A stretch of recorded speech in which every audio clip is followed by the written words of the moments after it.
This presentation will cover the proposed remedy for Operable Unit 4 of the Anniston PCB site located in Anniston, Alabama. I'm the Remedial Project Manager, Pam Scully, and I will be presenting the results of the investigations conducted in Operable Unit 4 and the proposed plan of action needed to ensure this portion of the site is protective of human health and the environment. The site is in northeastern Alabama, approximately 60 miles east of Birmingham, Alabama, and 90 miles west of Atlanta, Georgia. The site has been divided into several operable units numbered 1 through 4, which were selected based on their geographic location and complexity. Operable Unit 3 includes the facility and 2 adjacent landfills located at 702 Clydesdale Avenue, Anniston, Alabama. Operable Units 1 and 2 are a combination of residential and non-residential properties around the facility and downstream along Snow Creek and its floodplain to Highway 78 in Oxford, Alabama.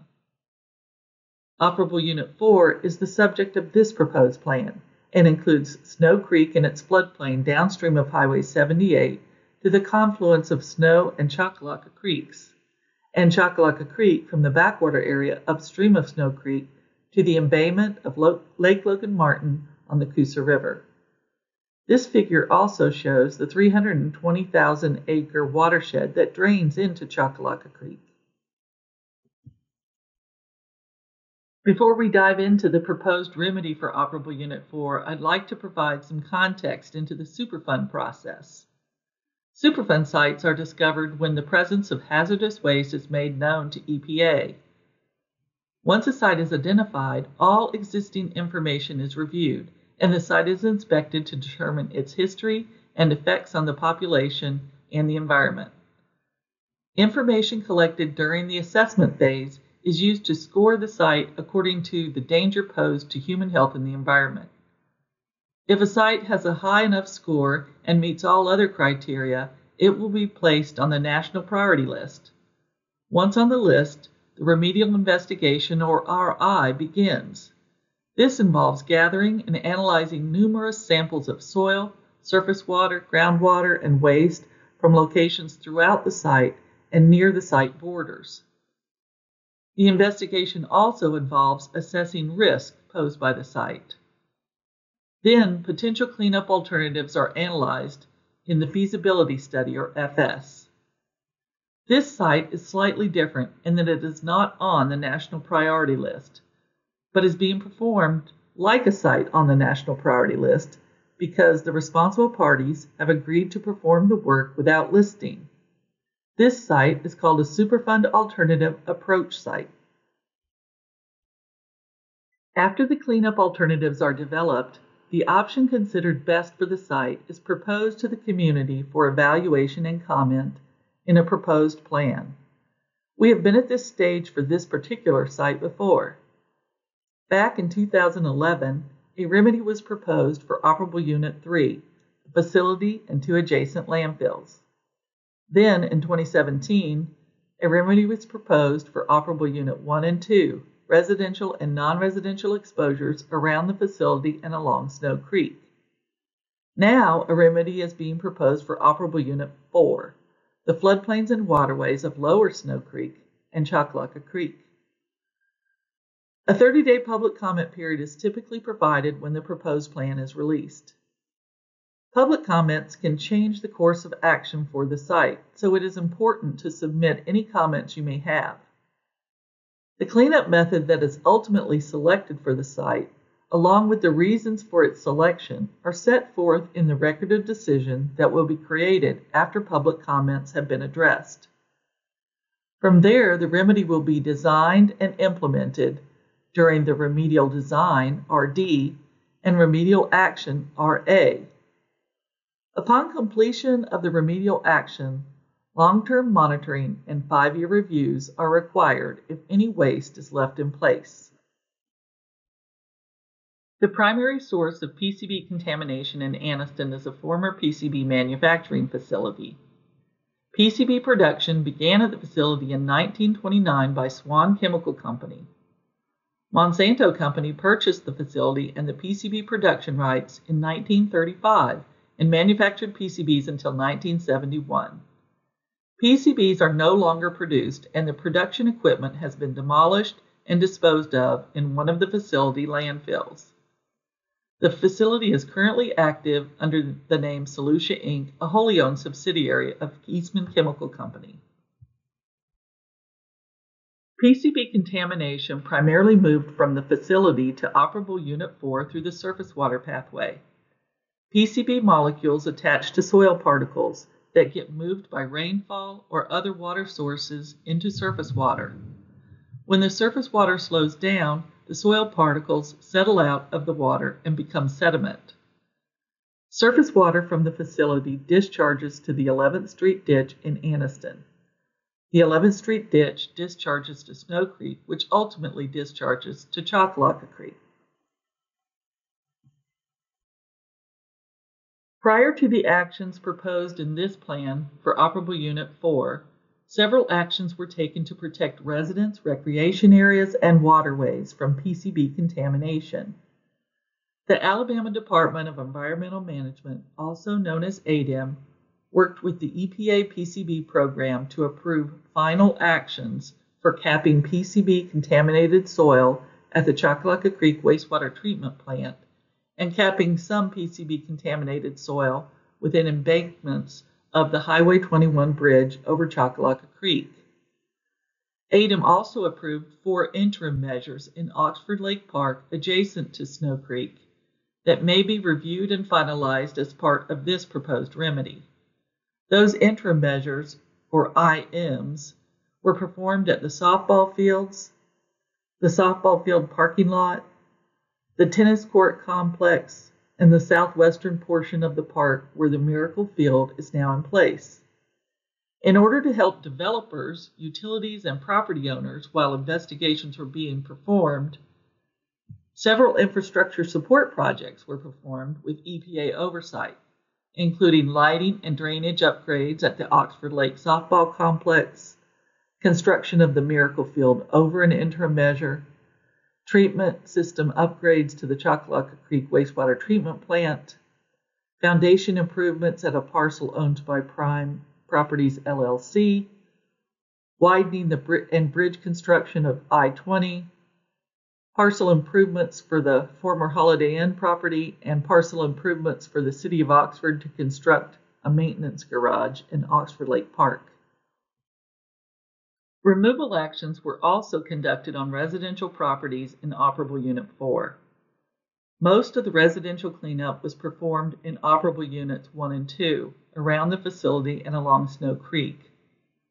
Operable Unit 4 is significantly less developed and includes more open space and far fewer residential homes in areas where flooding may occur. In total, 59 residential yards were sampled for PCBs in surface soil in Operable Unit 4.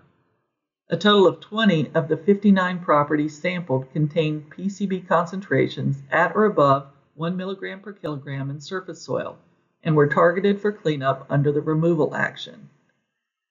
EPA oversaw the excavation of soil from 19 of the residential properties. One property owner denied access. PCBs in soil above 1 milligram per kilogram that remain on residential properties in Operable Unit 4 are considered PCB remediation waste and need to be accounted for in this proposed plan. Now let's look at the rest of Operable Unit 4. The remedial investigation of Operable Unit 4 included collecting samples from soil, groundwater, sediment, surface water, fish, and other living organisms in contact with or absorbing contaminants. Those organisms are plants, earthworms, insects, small mammals, amphibians and reptiles, and more. Some samples were collected by the state or under state oversight before EPA became involved, and then more samples were collected under EPA observation. All the samples were tested for PCBs. Many samples were tested for mercury.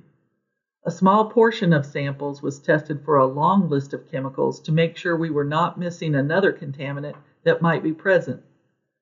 The results were used in a human health risk assessment and an ecological risk assessment. The reason we evaluate risk is to provide EPA with a basis for taking action. For human health, the risk of exposure to chemicals is determined by calculating the cancer and non-cancer risk created by the concentrations present at the site. For cancer risk, estimates are expressed in terms of probability. For example, exposure to a particular site-related carcinogenic chemical may present a 1 in a million increased chance of causing cancer over an estimated lifetime of 70 years. This can also be expressed as 1 in a million or 1 times 10 to the minus 6 excess lifetime cancer risk. The EPA acceptable risk range for carcinogens is 1 times 10 to the minus 6, 1 in a million, to 1 times 10 to the minus 4, 1 in 10,000, over a 70-year lifetime. In general, site-related risk higher than 1 times 10 to the minus 4 would require consideration of cleanup alternatives. For non-carcinogenic chemicals, exposures are first estimated and then compared to a reference dose. Reference doses are developed by scientists to estimate the amount of a chemical a person, including the most sensitive person, could be exposed to over a lifetime without an appreciable risk of developing adverse health effects. The exposure dose is divided by the reference dose to calculate the ratio known as a hazard quotient, to determine whether the non-cancer adverse health effects would likely occur or not occur. The hazard index is the sum of hazard quotients from multiple contaminants. A hazard index greater than 1 suggests that adverse effects may be possible and would require consideration of cleanup alternatives. The Human Health Risk Assessment for Operable Unit 4 found that PCBs were the primary contaminant driving risk. Risk levels from ingestion of fish contaminated with PCBs exceeded the EPA cancer risk range and the non-cancer hazard index of 1 for all portions of Operable Unit 4 creeks. Risks from floodplain soil to recreation users, farmers, and utility workers were below or within the risk range for all portions of the floodplain, so no further action is necessary to protect human health from floodplain soil based on current land use. To summarize, the risk to human health from PCB contamination in Operable Unit 4 is from consumption of contaminated fish. Fish are contaminated by PCBs in sediment and surface water. When it comes to ecological risk, it becomes much more complicated. While we only evaluate non-cancer risks, we have many more species to think about in an ecological risk assessment. Chemicals like PCBs and mercury are bioaccumulative. This means the chemicals in the soil or sediment and surface water can make their way into the tissue of the plants, worms, and insects living in or in close contact with soil and sediment. When those organisms are eaten by larger organisms, the chemicals can build up faster than the organism can excrete them. They can build up to a level that can harm the organism. Several terrestrial and aquatic wildlife communities were assessed. These include birds and mammals that eat a diet from land-based sources, birds and mammals that eat a diet from water-based sources, and some that eat from both sources. The ecological risk assessment determined that both aquatic receptors that live in water and terrestrial receptors that live on land are at risk, primarily from PCBs. Like humans, fish-eating receptors like birds, mink, and otters are the most at risk for the whole length of the creek. Birds that eat insects, earthworms, and small mammals that live on land may have some localized risk, but they are not at risk along the entire OU4 floodplain. To summarize, the risk to ecological receptors are from contaminants in soil and sediment and surface water. Based on the investigation of previous actions and the assessment of risk from site-related contamination, 4 categories of alternatives are needed to ensure the site is protective of human health and the environment. Action is needed to address PCB residuals on residential properties.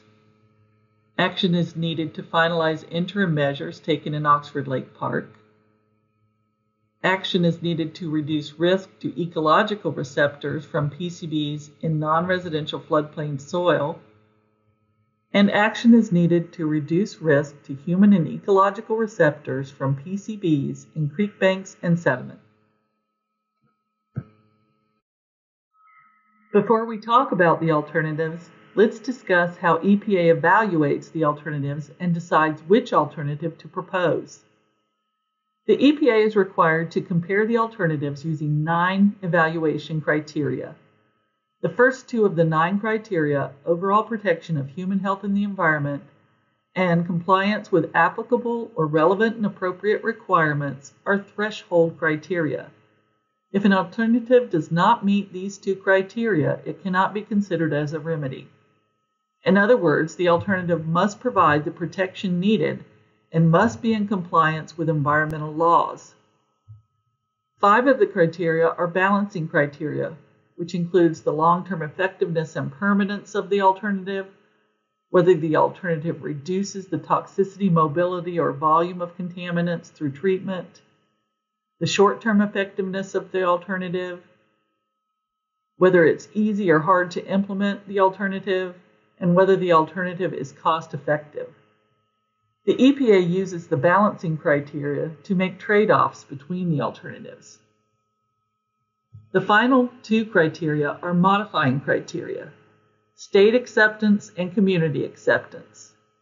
These modifying criteria are formally taken into account after public comment is received on the proposed plan and the documents associated with the investigation, and may be used by the EPA to modify the proposed remedy.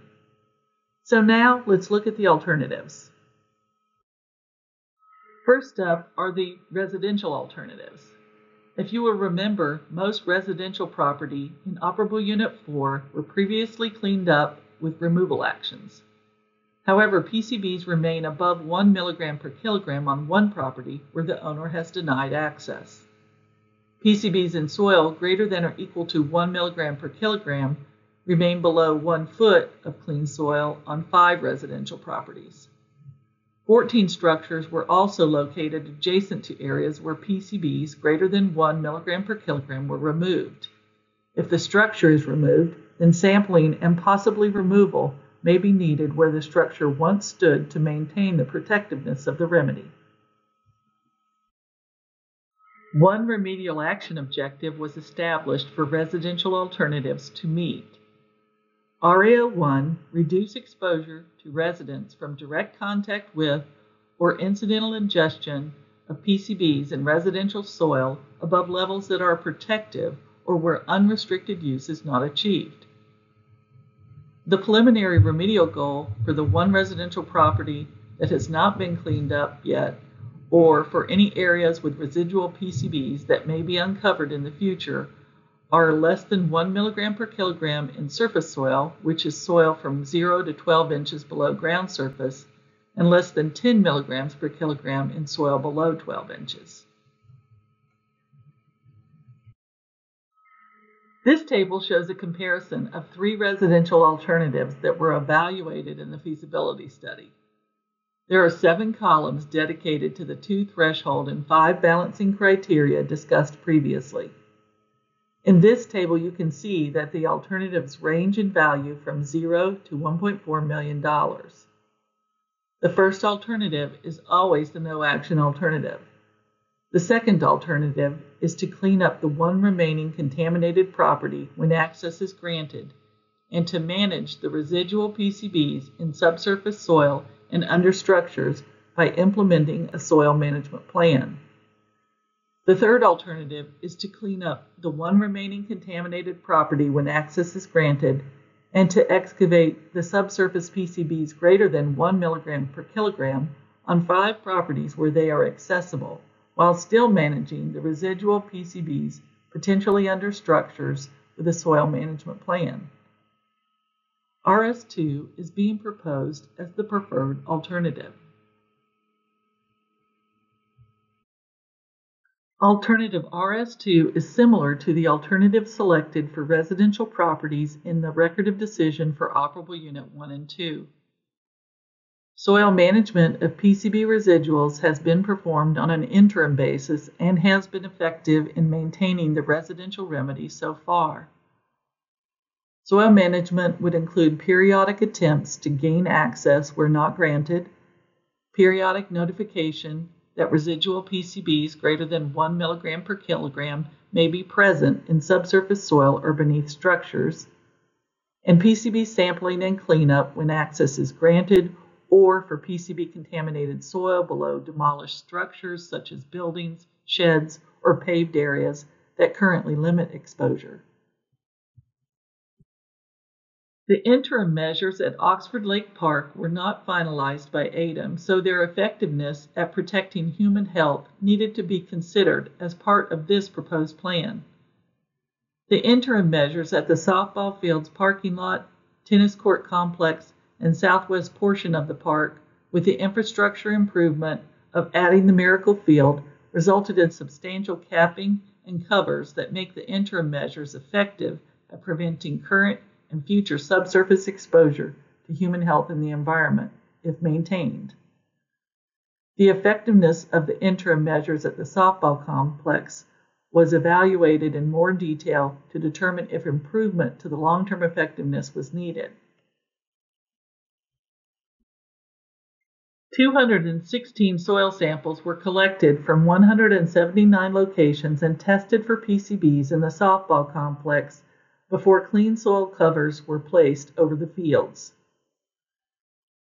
The protectiveness of the soil on the fields was calculated as a conservative exposure point concentration referred to as a 95% upper confidence limit or 95% UCL. These exposure point concentrations are lower than the exposure point concentrations for high activity recreational areas evaluated in the Human Health Risk Assessment, and they did not produce unacceptable risk. However, the presence of PCB concentrations in soil greater than 1 milligram per kilogram means that the soil should be managed to prevent future unacceptable exposures if those soils are brought to the surface. For that reason, a remedial action objective was developed, which is RAO2, to ensure the long-term effectiveness of the previously implemented interim measures at Oxford Lake Park, where unrestricted use has not been achieved. No preliminary remedial goal is needed to achieve the objective for interim measures.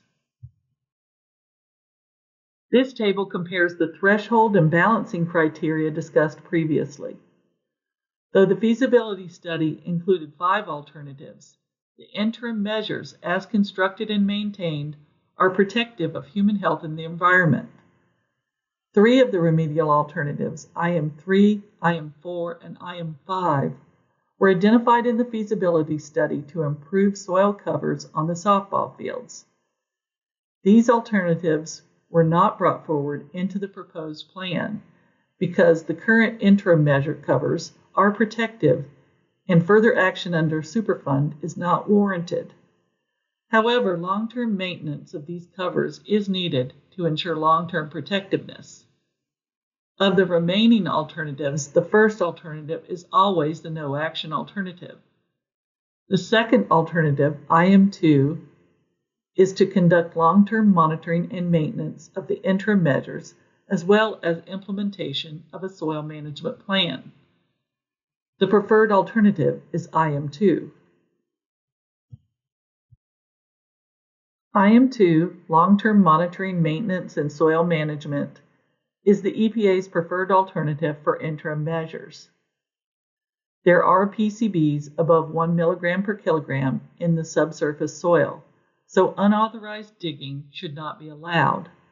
The park is fenced and park staff monitor the area, so no excavation should occur without notice. The remaining non-residential soil in the 6,000-acre Operable Unit 4 floodplain was investigated in a series of phased sampling events.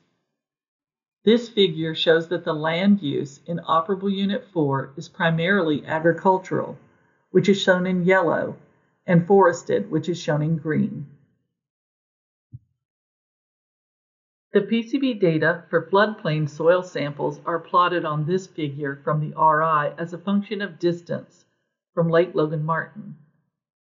The data on this figure shows that PCB concentrations in floodplain soil decrease with distance from where Snow Creek discharges into Choccolocca Creek. Because no unacceptable risk was established for human contact with floodplain soil under current land use, one remedial action objective was established for non-residential soil to protect ecological receptors. RAO3 states, reduce exposure to terrestrial ecological receptors from concentrations of PCBs in soil that exceed protective levels.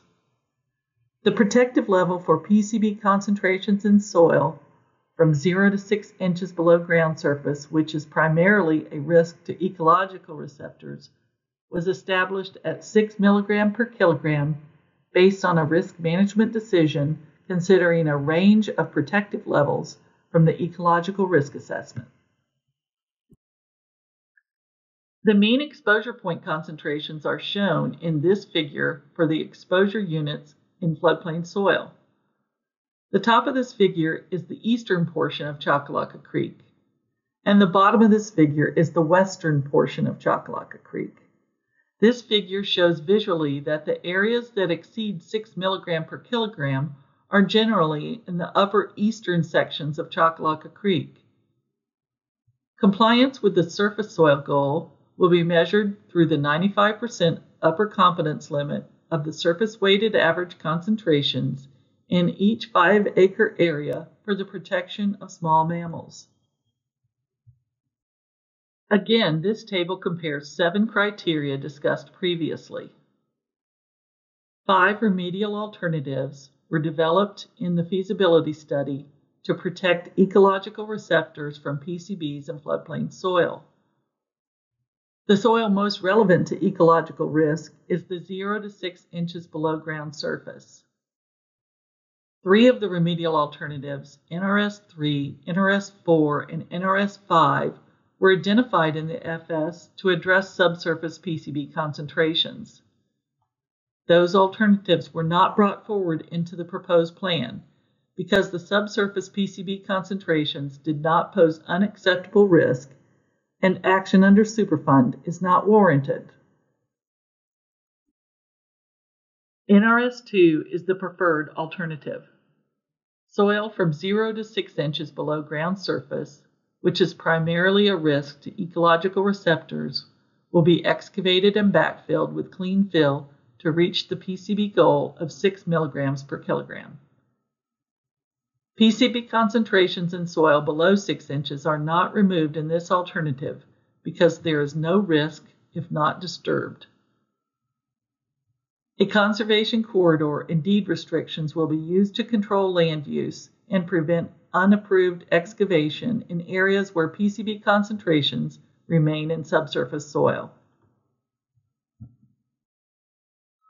Finally, let's consider alternatives to address PCB contamination in soil on creek banks and sediments in Snow Creek and Choccolocca Creek. This figure shows that the creek was divided into 10 reaches, C1 through C10, and 3 assessment areas to support the investigation and risk assessments. Cleanup of creek banks and sediment have 7 remedial action objectives that are needed for the protection of both human receptors and ecological receptors. All 7 of the remedial action objectives are required to ensure that when the project is complete, fish and other sources of food will be protective to humans and other consumers. To achieve those remedial action objectives, preliminary remedial goals have been proposed for creek bank soil, sediment, surface water, fish tissue, and whole body fish. All the alternatives include an initial removal of sediment and stabilization of creek bank soil. The initial removal is a not to exceed PCB concentration of 2.6 milligrams per kilogram based on sediment toxicity testing. To ensure the bank soil does not recontaminate sediment, the same 2.6 milligram per kilogram goal will be used along with erosion ratings to determine what creek banks need to be stabilized. After removal of sediment is complete, the long-term goal for sediment is a PCB concentration of 0.1 milligrams per kilogram. The long-term goal will be met over time. The surface soil goals are based on ambient water quality standards that are considered relevant legal requirements. The surface water goals will be met after the sediment goal is achieved. Fish tissue goals are based on ingestion and bioaccumulation modeling. The fish goals are expected to be met after the sediment and surface water goals are met. Based on the remedial action objectives and preliminary remedial goals, targeted sediment remedial areas have been identified.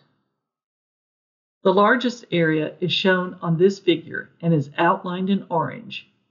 It includes the area shaded in pink, where water flows at a high speed, called the high energy area, and the area shaded in green, where water is slower moving, called the low energy area. The targeted sediment remedial areas also include approximately 13 acres downstream that are shown in the next slide. This figure shows locations where PCBs were found in sediment at concentrations greater than 2.6 milligrams per kilogram, which is the not to exceed preliminary remedial goal based on sediment toxicity testing. In total, the targeted area contains approximately 52,000 cubic yards of sediment over 25 acres.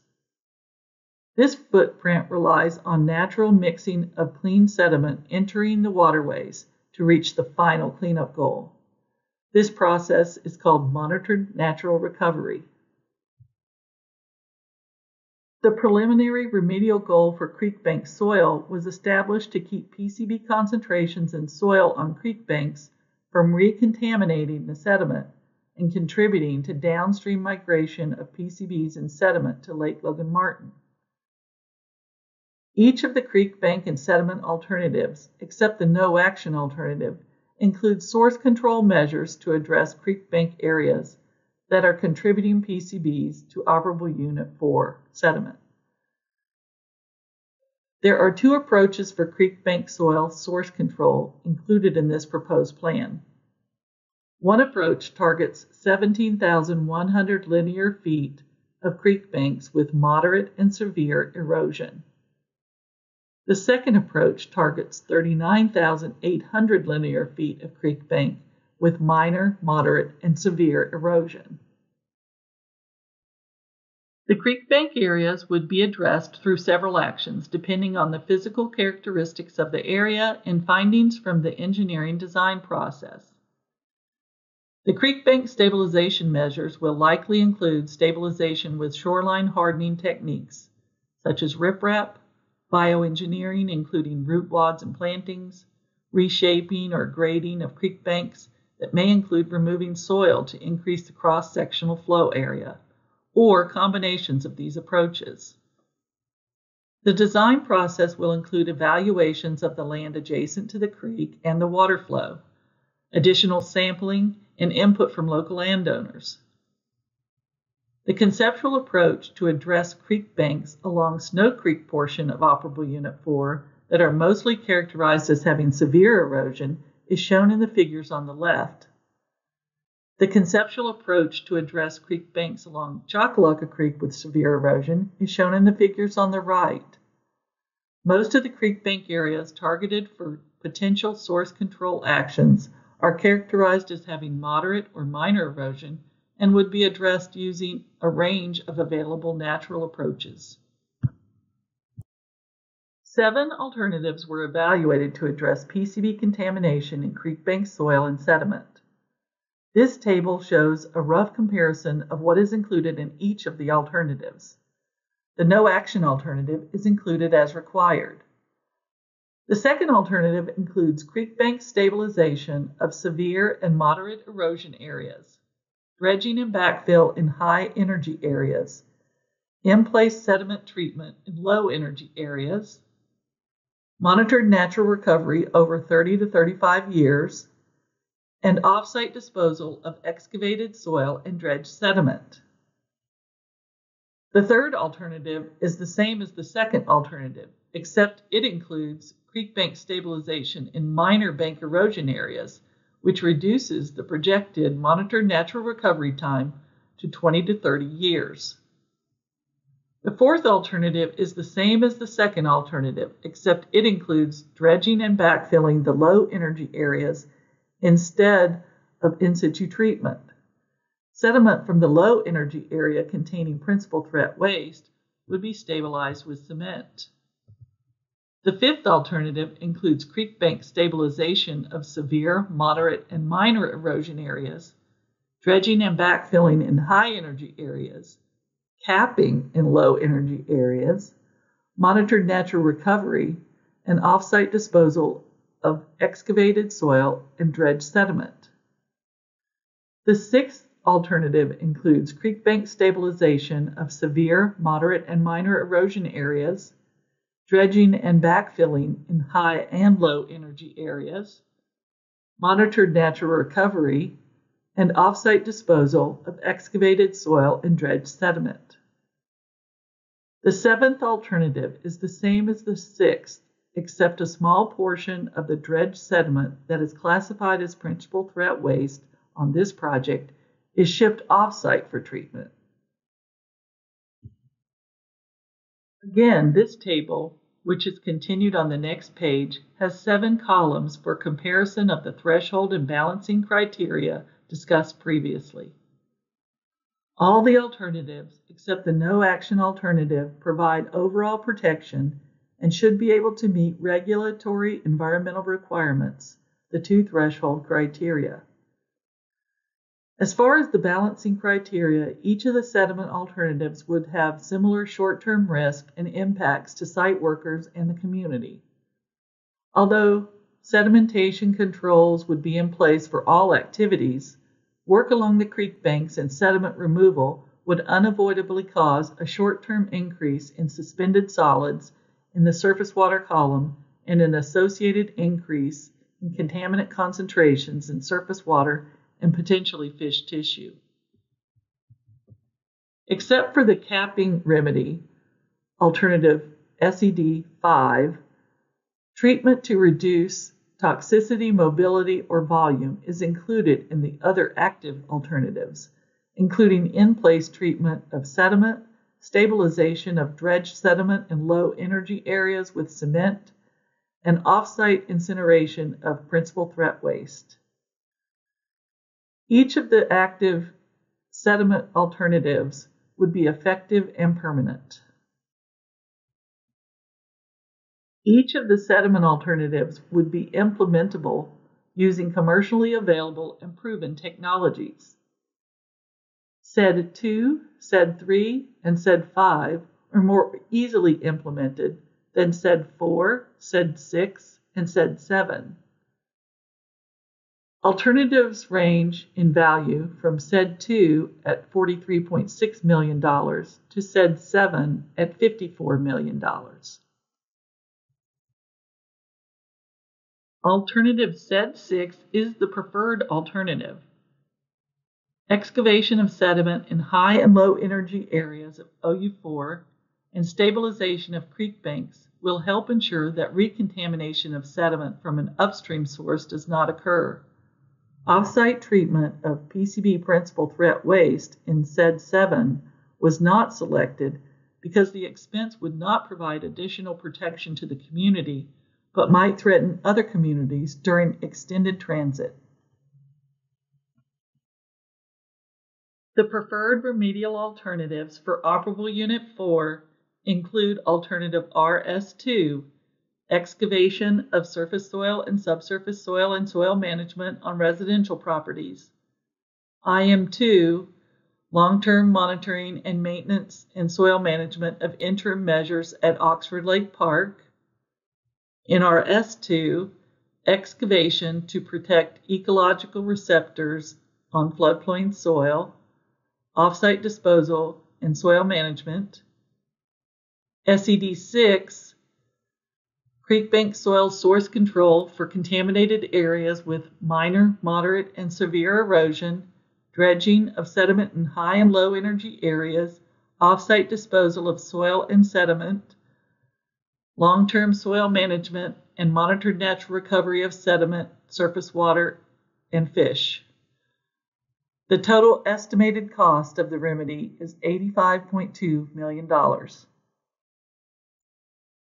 This concludes the presentation of the preferred alternatives for Operable Unit 4 of the Anniston PCB site.